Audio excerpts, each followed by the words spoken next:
सन्मान्य शुभमोदा राष्ट्रीय संघटन IAM and ADS तरांनी निमंत्रित करून त्यांनी आपले मार्ग विश्वरत्न,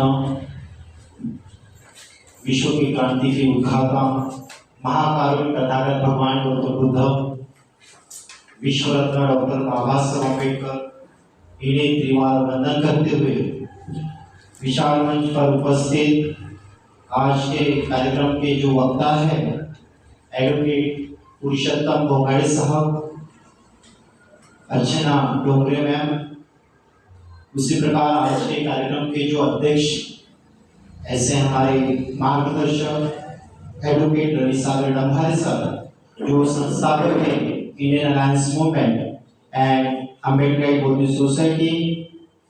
आज यहाँ इस कार्यक्रम में सभी नागपुर शहर से अम्बेडकर बुद्धिस्ट सोसाइटी, उसी प्रकार इंडियन अलायंस मूवमेंट से जुड़े हुए कार्यकर्ता यहाँ उपस्थित हुए, जिसमें हर्षल जी डांगे, प्रशांत जी अथव और इंडियन अलायंस मूवमेंट के अनेक कार्यकर्ता आज इसी परिसर के भी जो उपस्थित नागरिक हैं, जो आज संविधान दिवस है जिसे हम मना रहे हैं, मनाते वक्त इस परिसर के जो माझ्यापेक्षा वयाने मोठे असणारे माझे सर्व वडीलधारी मंडळी, त्याचप्रमाणे गुरुवर्य विचारमंचावर बसलेले व माझ्यापेक्षा वयाने लहान असणारे सर्व माझे बालमित्र विद्यार्थी मित्रांनो, मी पहिले तर हा कार्यक्रम जो आयोजित केला यामागे जे आम्ही 4 वर्षापासून लहान लहान मुलांनी जी आमची टीम बनवलेली आहे व आम्ही संविधान दिवस सुरुवात केलेला हा 4था वर्ष आहे, ज्यामध्ये यांची एक बॉडी बनवलेली आहे, ज्यामध्ये अध्यक्ष, उपाध्यक्ष, सचिव, सेक्रेटरी असे सगळे पद दिले आहेत व यामध्ये मी फक्त मार्गदर्शक या पोस्टवर आहे, त्यांच्या मार्गदर्शक। तर यांनी म्हटलं दादा आपल्याला प्रोग्राम करायचा आहे, तर मी म्हटलं ठीक आहे, मी ज्या संघटनेसोबत काम करत आहे त्या संघटनेच्या माध्यमातून व आपण सर्व मिळून परिसरातील नागरिकांनी तसेच आमच्या डॉक्टर बाबासाहेब आंबेडकर यांची लेकरं, ग्रुपचे नाव आमचं डॉक्टर बाबासाहेब आंबेडकरांची लेकरं, या ग्रुपच्या माध्यमातून आम्ही हा जो इथे कार्यक्रम आयोजित केलेला है। तो सबसे पहले जो आज का विषय है SC, ST, OBC अल्पसंख्यक सर्वहारा लोगों के लिए बाबा साहब द्वारा दिए गए संविधान में किए गए प्रावधान। तो बाबा साहब ने SC, ST, OBC और सभी नागरिकों को क्या क्या जो कुछ उसमें कर्तव्य है, उनके मूल्य कर्तव्य है, उनके अधिकार है, जिसके बारे में अभी हमारे पहले जो बोलकर गए ऐसे हमारे वक्ता पुरुषोत्तम भोगाड़े साहब, उसी प्रकार अर्चना डोंगरे मैम, इन्होंने अच्छे से कवर किया है जो मूल्य कर्तव्य है नागरिकों के और संविधान में जो दिए गए सभी है। तो मैं आगे यह बताना चाहूंगा कि जो इंडियन अलायंस मूवमेंट के माध्यम से हमने यहाँ जो आयोजन किया है और संविधान क्या है, तो संविधान यानी राज्य घटना, तो राज्य घटना यानी जो हमें जिस तरह से कायदा किस तरह से चलाना है और अनेक देशों की एक घटना होती है जिसे राज्य घटना बोलते हैं, और वह उन देश के लोगों की जो आकांक्षा है, भावना, विचार, उन्हें जो व्यक्त करना हो उसके लिए जो तैयार की गई होती है उसे एक राज्य घटना बोलते हैं, जिसमें अनेक विभाग आते हैं, जैसे हमें न्याय के लिए पुलिस स्टेशन, उसी प्रकार न्याय व्यवस्था होती है, कोर्ट होते हैं। तो यह सब राज्य घटना में नमूद होती है, जिसका फायदा लेकर हम हमारा जो भारतीय का जीवन है, हम अपना जीवन यापन करते रहते हैं। और अनेक नियम होते हैं जिसे यह राज्य घटना बोली जाती है। जिस प्रकार के हमारे देश में अनेक धर्म, पंथ, जाति के लोग रहते हैं, जिसमें मुस्लिम जो रहते हैं, तो मुस्लिम का जो धर्म ग्रंथ है वो है कुरान। उसके बाद में जो क्रिश्चियन रहते हैं उनका धर्म ग्रंथ है बाइबल। हिंदू का है गीता, कुरान, रामायण, महाभारत, और सिखों का गुरु ग्रंथ साहिब। यह सभी जो धर्म ग्रंथ है, यह सब भारत की धर्म ग्रंथ जो है, यह लोग धर्म ग्रंथ के आधार पर इन समाज के लोगों के जो हक अधिकार होते हैं, स्वतंत्रता होती है, यह धर्म ग्रंथ के आधार पर, और इनके जो ग्रंथ होते हैं उसके आधार पर जो स्वतंत्रता होती है वो हिरात ले जाते हैं, यानी छीन लिया जाता है। उसमें जो महिला यानी लेडीज लोग हैं, उनको कुछ अधिकार नाकारे जाते हैं, कुछ दिए जाते हैं। जैसे कि आज भी जो मस्जिद होती है, मस्जिद की मौलाना महिला नहीं हो सकती। इस तरह जो धर्म ग्रंथ में लिखा जाता है, महिलाओं को भी उन्होंने अधिकार नहीं दिया जाता है, निर्बंध लाए जाते हैं।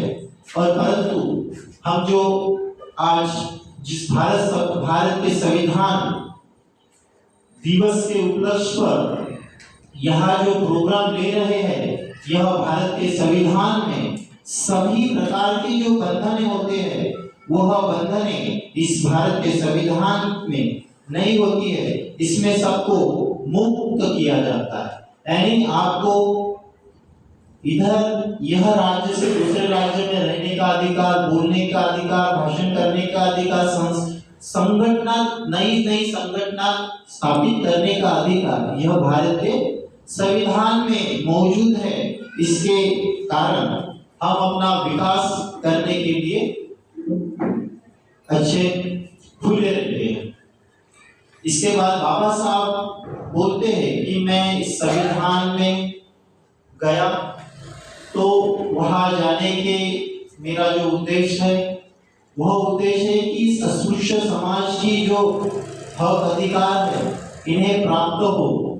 इसके लिए मैं यह संविधान सभा में गया, पर जाने के बाद वहां की जो कमेटी है, उन्होंने जिस तरह मुझे इस ड्रॉपिंग कमेटी का चेयर यानी अध्यक्ष चुना, और यह मेरे चेयरमैन चुनने के कारण मेरे हाथ से जो घटना में जिस उद्देश्य से गया वह मैं पूरा कर सका। इसके बाद में बाबा साहब का एक फेमस वाक्य मैं यहाँ बताना चाहूंगा, जो है कि संविधान कितना भी अच्छा हो, जैसे अभी हमारे पहले पुरुषोत्तम घोंघाड़े साहब ने जो बोले कि संविधान कितना भी अच्छा हो, मगर उसे चलाने वाले लोग अगर बुरे हो तो अंततः अच्छा संविधान बुरा साबित होगा।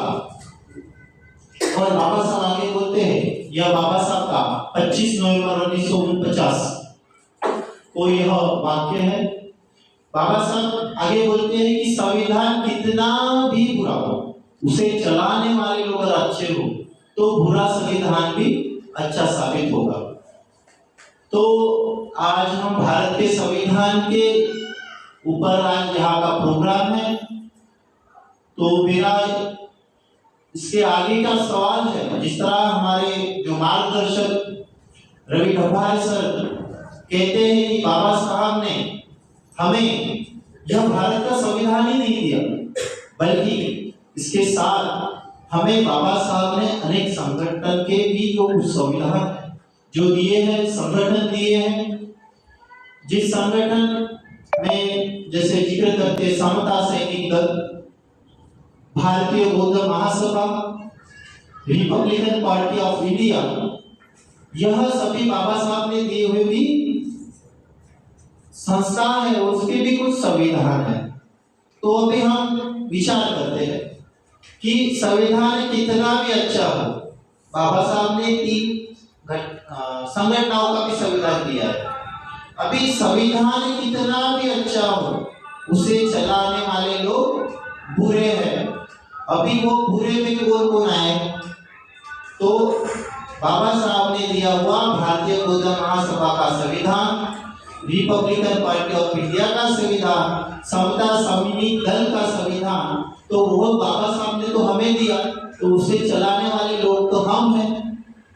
तो बाबा साहब बोलते हैं कि संविधान कितना भी अच्छा हो, चलाने वाले लोग बुरे हैं, तो अंततः संविधान बुरा साबित होगा।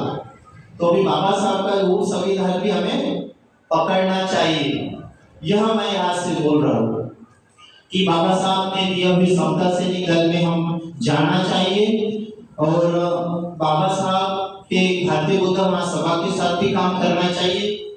उसी प्रकार आरपीआई का भी हमने कार्य करना चाहिए, और यह सब कार्य करने के लिए करते वक्त हम बोल रहे हैं करना चाहिए, फिर कैसे करना चाहिए?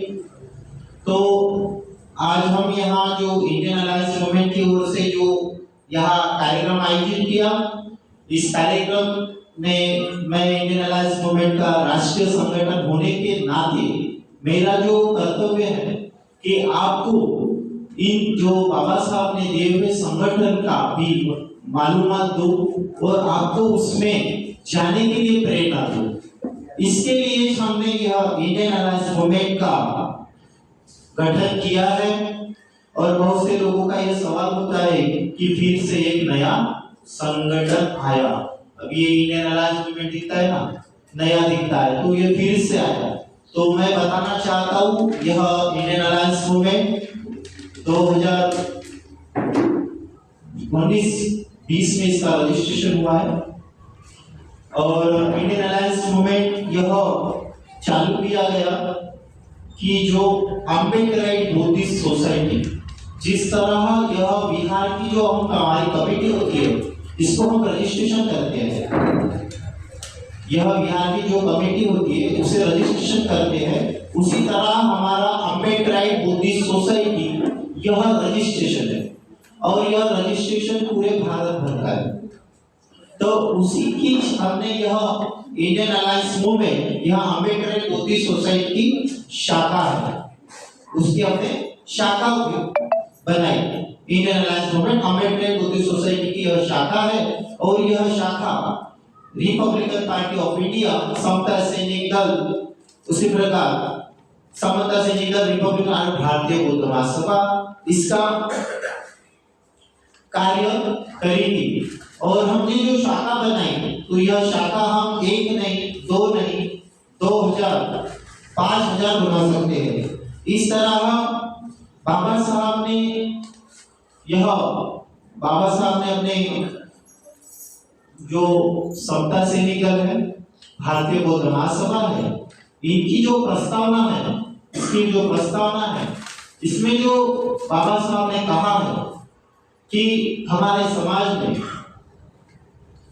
में स्कूल होना चाहिए, कॉलेज होना चाहिए, हॉस्टल होना चाहिए, हॉस्पिटल होना चाहिए, इंडस्ट्री होना चाहिए, फैक्ट्री होना चाहिए। आज नहीं क्या? नहीं है। तो बाबा साहब ने यह जो 3 जो दिए हैं हमें संगठन, इस संगठन में यह बाबा साहब ने बोला है। तो हम भी जिस तरह एक बिहार का भी रजिस्ट्रेशन करते हैं, तो उसमें भी हम तरतूद करते हैं की हम सामाजिक आर्थिक असे प्रोग्राम समाजाच्या लोकांसाठी राबवू, उसके बाद में हम वह नहीं चलाते, वह रजिस्टर करते वक्त वह लिखना पड़ता है। तो इस तरह बाबा साहब ने बताए हुए यही कार्य हम अम्बेडकराइट बुद्धिस्ट सोसाइटी, इसी प्रकार इंडियन अलायंस मूवमेंट के माध्यम से वृद्धाश्रम Buddhist seminary for training school of interesting politics, यह बाबा साहब ने बोला है, यह सभी हम अम्बेडकर सोसाइटी और इंडियन अलायंस मूवमेंट के माध्यम से पूरे भारत में करने वाले हैं। तो अभी आगे का सवाल है कि समाज में अनेक संगठन हैं जिसमें सामाजिक, आर्थिक, धार्मिक, राजकीय, इनके साथ भी हम अलायंस करने का कार्य करने वाले हैं। जिस तरह आज हम यह पंचशील नगर के एरिया में आपके साथ हम अलायंस किए, यानी आप और हम मिलकर यह प्रोग्राम आयोजित किया। तो इस तरह से जो हमारे समविचारी लोग हैं, हमारे विचार के साथ, जैसे बाबा साहब का विचार और आपका विचार सेम आया, बाबा साहब का यह प्रोग्राम को करना है, तो इस तरह से समविचारी जो लोग होते हैं उनके साथ हम अलायंस करके इस तरह से कार्यक्रम करते रहते हैं। और संगठन के साथ हम आप सभी किसी ना किसी संगठन के साथ कार्य करने की आदत आपने डालना चाहिए, बल्कि ऐसा ना होना चाहिए कि आप निकल गए पर आपको कोई संगठन का दाग नहीं, ऐसा आप नहीं जीना चाहिए।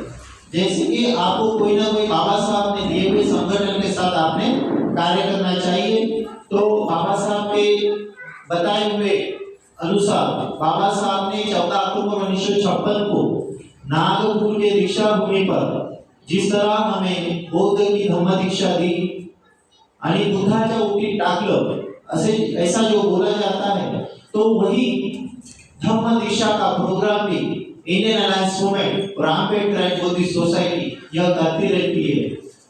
मुझे अनेक बार यहाँ से मैं कभी कभी निकलते रहता हूँ तो अनेक लोग मिलते हैं, वो बताते कुठे चला, तो मैं बताता हूँ कि आमची धम्म दीक्षेचा प्रोग्राम है, मैं धम्म दीक्षा द्यायला चाललो। तो यह धम्म दीक्षा देने का कार्य अम्बेडकर बुद्धिस्ट सोसाइटी और इंडियन अलायंस मूवमेंट के माध्यम से हम करते रहते हैं। और इस तरह से जिस तरह से यह जो समाज आज का विषय है SC ST OBC बाबा साहब ने दिए हुए प्रावधान, तो यह जागृति का कार्य है। समाज में इस तरह से विषय लेकर जागृति का कार्य करने का कार्य भी अम्बेडकर बुद्धिस्ट सोसाइटी करती है। मैं बाबा साहब का एक जो 18 मार्च 56 का एक कोटेशन देना चाहूंगा। कुछ लोगों ने वहां पे भी गलत बाबा साहब का एक कोटेशन दिया है कि मुझे पढ़े लिखे लोगों ने धोखा दिया। यह जो वाक्य है, बल्कि मैंने पढ़ा तो वहां पे इस तरह से कोई वाक्य नहीं मिला, मुझे पढ़े लिखे लोगों ने धोखा दिया। बड़े पैमाने में इसको प्रचारित कर रहे हैं, प्रचार कर रहे हैं। यह तारीख बता के, मैं तारीख के लिए बोल रहा, 18 मार्च 1956 रामलीला मैदान यहाँ पे बोला गया, ऐसा बोलते हैं। तो मैंने वहां पे जाके वो भाषण पढ़ा, परंतु ऐसा कुछ नहीं दिखा। वहां पे बाबा साहब बोलते हैं की आमच्या समाजातील लोक शिकले सवरल्यानंतर आपल्या समाजाकडे दुर्लक्ष करतात, त्याचं कारण कि ते धार्मिक नसतात। तो इसके लिए हमें धार्मिक भी होना चाहिए। यह बाबा साहब जब बोलते हैं तो हमें विहार में भी आना चाहिए और धार्मिक जिस तरह से बाबा साहब का बताना है उस तरह हमें साहित्य भी पढ़ना चाहिए। तो बाबा साहब का वहां पे एक बाबा साहब बोलते कि 25 साल पहले मैं इस राजकारण में आया, तो लास्ट का जो तीसरा वाला बाबा साहब बोलते हैं कि मेरा वह बचा हुआ जो जीवन है की खेड्यातल्या लोकांची सेवा करणे हे माझं राहिलं। तो वही वाक्य को पकड़ के हम इंडियन अलायंस मूवमेंट और अम्बेडकर बुद्धिस्ट सोसाइटी यह जो गांव देहात है, जिस तरह से यह हिंगना, उमरे, भिवापुर, चिमूर, वर्धा, यह इस तरह से जो तहसील प्लेस है, गांव है, इन्हें हम पकड़ रहे हैं। जो बाबा साहब ने बोला कि माझं लक्ष राहून गेलं, तो वही हम प्लेस पकड़ के उन लोगों को बीच में जाकर बाबा साहब का कार्य की माहिती दे रहे हैं। और उन्हें भी हम इस तरह से बाबा साहब के बताए हुए अनुसार बाबा साहब ने जिस तरह हमें साहित्य में बताया, वही साहित्य के बेस पर हम उन्हें बता रहे हैं। उसी प्रकार आज जो आयोजित इंडियन अलायंस मूवमेंट IAM भारतीय गठबंधन आंदोलन, यह एक धम्म संस्कार शिविर जो अम्बेडकर बौद्धिक सोसाइटी चलाती है, जिसका आयोजन यहाँ एक बार हो चुका है। और इंडियन अलायंस मूवमेंट यह कैडर कैंप चलाती है। तो कैडर कैंप में हम RPI के बारे में समाज में जो दुष्प्रचार हुआ है, आज भी हम RPI का नाम लेते हैं तो लोगों के मन में कुछ अलग अलग सवाल निर्माण हो जाते हैं कि अब ये आए बनता कुछ बताने वाले हैं। तो जो बीच में जो वक्त गया, उस वक्त के कारण यह सब दुष्प्रचार हुआ।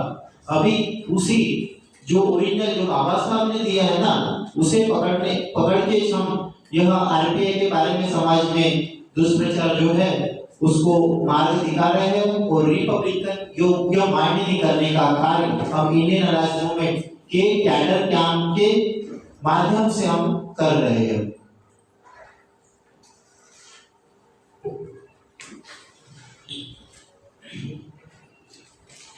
इसके बाद इंडियन अलायंस मूवमेंट के जो कार्यकर्ता होते हैं वह कैडर से तैयार होते हैं।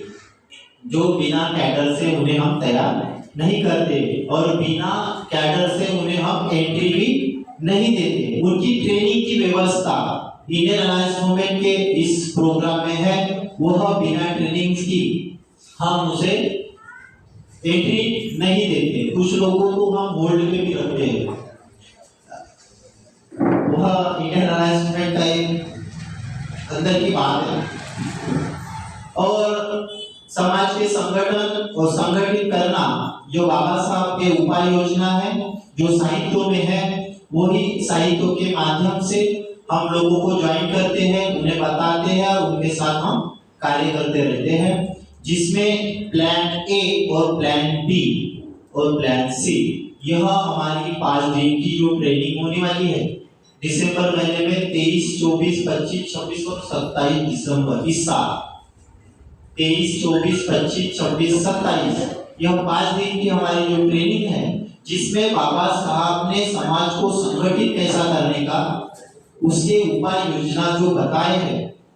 जो आज हम बोलते कि समाज संघटितच नाही होत, आम्ही एवढं सारं काम करत राहतो पण त्याचा फायदा रिजल्ट येत नाही। तो रिजल्ट आते नहीं तो हम प्रॉपरली बाबा साहब के तरीके से काम नहीं कर रहे, इसलिए हम अपने पद्धति से काम कर रहे हैं, इसलिए रिजल्ट नहीं आ रहे। क्योंकि आज हमारे बिहार बनाते तो बिहार के अध्यक्ष को क्या करना है, उसे हम अध्यक्ष चुने तो वो अध्यक्ष बिहार का अध्यक्ष को क्या कार्य करना है, वो बिहार के अध्यक्ष को ट्रेनिंग न होने के कारण वो कार्य नहीं करता। इसलिए इस तरह से हमारी दशा है, तो वो रिजल्ट नहीं आता समाज में। तो वह रिजल्ट लाने के लिए आपको ट्रेनिंग की आवश्यकता है, ऐसे बाबा साहब ने बताया। तो वही हम ABC जो प्लान है वो ट्रेनिंग में होंगे, 5 दिन की है, और हम हमारे समविचारी लोगों के साथ कार्य करते हैं, जोड़ने का कार्य करते हैं, और इस तरह से सम्मिलित होकर उनके साथ में सम्मिलित होकर हम सम्मिलित होकर इस तरह के समाज प्रबोधन के कार्य करते हैं और जागृति का समाज में जागृति का कार्य हम करते रहते हैं। इसके बावजूद बाबा साहब बोलते हैं की नुसत्या जागृतीचा काही उपयोग नाही, त्यासोबत तुम्हाला विधायक कार्याची गरज है। म्हणजे तुम्ही समाज प्रबोधन करते रहोगे, उससे समाज जागृति नहीं होगा, उसके लिए आपको कार्य कुछ करके दिखाना पड़ेगा। जैसे कि इस पूरे बिहार परिसर में आज जो वॉल कंपाउंड का जो कार्य दिख रहा है, तो वॉल कंपाउंड का कार्य किया उस इंसान ने, इसलिए उसका नाम अभी सामने आने वाला है। तो वो कार्य कर रहा है, ठीक है, तो वो उसने भाषण होके रहता, उसने बोलते रहता, तो वो काम नहीं हुआ रहता, तो वो विधायक कार्य कर रहा है। इसलिए हमको आपको समाज प्रबोधन की जो जरूरत है उसके साथ विधायक कार्य भी जरूरी है। तो विधायक कार्य जो हम इंडियन अलायंस मूवमेंट यह राज रत्न रिलीफ फंड यानी राजरत्न सहायता निधि, इस तरह से जो लोग होते हैं, गरीब होते हैं, जैसे कोविड में जिस तरह से जो रिक्शा चलाने वाले लोग जिनको पैसा वगैरह उनकी सब बंद पड़ गया था, उनको पैसों की आवश्यकता थी, जो बर्तन मांजने वाली बाई है उनकी भी काम बंद पड़ चुके थे, तो उनको उस टाइम में हमने राजरत्न रिलीफ फंड के माध्यम से 5-5 हजार का लोन उन्हें प्रोवाइड किया, और प्रोवाइड करके बाद उनके जो महीने का कुछ इंस्टॉलमेंट बांधा और वो हमें रिटर्न किया। तो इस तरह के सहायता करने का भी कार्य राजरत्न रिलीफ फंड के माध्यम से हम इंडियन अलायंस मूवमेंट के माध्यम से करते रहते हैं और चालू है। उसके बाद में हमने नवयान मैट्रिमोनी नाम से जो समाज में कार्यकर्ता है, वह कार्यकर्ताओं के लिए लड़की ढूंढने के लिए, जो कार्यकर्ता लड़की हो और कार्यकर्ता लड़का हो, ऐसे लोगों के लिए हमने नवयान मैट्रिमोनी नाम से एक चालू किया है, जोड़ा जोड़ी वाला कार्यक्रम। जो कार्यकर्ता हो, बल्कि जनरल नहीं, हम कार्यकर्ताओं के लिए देते हैं, वह नवयान मैट्रिमोनी नाम से है। उसके बाद में हमारा ऑफिस त्रिमूर्ति नगर प्लॉट नंबर 2 मीरा कॉम्प्लेक्स, यहाँ हमारा इंडियन अलायंस मूवमेंट और अम्बेडकर एंड बुद्धिस्ट सोसाइटी का एक कार्यालय है, जिसकी मीटिंग हम हर महीने के 2 गुरुवार को होती है, जो दूसरा गुरुवार और चौथा गुरुवार, इस तरह से 2 बार हमारे इस ऑफिस में मीटिंग होती है। और जो हमारे कुछ सवाल हो, आपको 7 दिन में 15 दिन में जो कुछ भी समाज में इर्द गिर्द जो कुछ सवाल निर्माण हो, या आपने कुछ देखा, कहीं गए, कहीं से कुछ सवाल निर्माण हुए कुछ, तो वो वहां पे हम आके डिस्कस करते हैं। डिस्कस चर्चा झाली पाहिजे, तो चर्चा होने के लिए वो हमारा ऑफिस है, वहां पे हम 2 दिन जो बैठे, महीने के 2 दिन वहां पे हमारी चर्चा होती है। उसके बाद में 5 दिन का ट्रेनिंग जो है, उसका भी आयोजन हमने दिसंबर महीने में किया है। उसके बाद अभी बारी आती है कि हमारे यह कुछ काम है, वह हम बहुत कम प्रमाण में कर रहे हैं। तो उस जो अभी प्रचार का दौरा जो चलेगा 2024, जिसमें कुछ लोगों को लगेगा कि हमारा राजकीय स्टंट है, इसीलिए हमने 24 को थोड़े कम कार्यक्रम का आयोजन होने वाला है, और 25 में आपको यह इंडियन अलायंस मूवमेंट के फिर से जिस तरह से बाबा साहब ने बताए हुए कार्य है, भूमिहीनों का आंदोलन, कामगारों का आंदोलन, झोपड़पट्टियों का आंदोलन, लेबर लोगों का आंदोलन, यह सभी आंदोलन जो बाबा साहब ने बताए हुए प्रॉपर तरीके से हम इंडियन अलायंस मूवमेंट की ओर से 2025 में स्टार्ट करने वाले हैं, 24 को छोड़ के। और यह सभी कार्य करने के लिए हमारे 15 साल का हमारा पूरा प्लान है, जो 15 साल के अंदर, यानी 10 साल में भी नहीं तो 15, और 15 से ज्यादा भी नहीं, 15 से कम भी नहीं, ऐसे सभी जो बाबा साहब के बताए हुए जो प्लान, सोल्यूशन, उपाय जो वो हम सब 15 साल के अंदर ये सब दिखाई देंगे। करने वाले 15 साल का हमारा जो टाइम पीरियड है, हम यहाँ बता रहे हैं। और हम ये सभी काम आपको 2025 के बाद हमारे जो कार्य है वो दिखाई देंगे, और इसके लिए आपको हमारे इंडियन अलायंस मूवमेंट के साथ में आपको ज्वाइन होने की हम यहाँ से मैं अपील करता हूँ कि आप भी हमारे इस इंडियन अलायंस मूवमेंट के साथ ज्वाइन होए और कार्य करें, जो बाबा साहब के बताए हुए अनुसार कार्य है। हम बताते हैं कि आपको ज्वाइन हो गए, पर हम बाबा साहब ने यहाँ पे ये पेज पे, ये वाले साहित्य में यहाँ पे ये वाक्य बोला है, यह दिखाते हैं, उसके बाद में हम उसको आगे बढ़ाते हैं। तो इस तरह से ट्रेनिंग और ट्रेनिंग के बेस पे हम यहाँ पे आपको लोगों को ज्वाइन करते हैं। और यही मैं आज यहाँ जो विषय था उसको थोड़ा बाजू में छोड़कर इंडियन अलायंस मूवमेंट क्या करना चाहती है, क्या कर रही है, भविष्य में क्या करने वाली है, इसके बारे में आपको जानकारी दी। तो यही अब मैं अपने शब्दों को विराम देता हूँ। जय भीम, जय प्रभु देवेश्वर।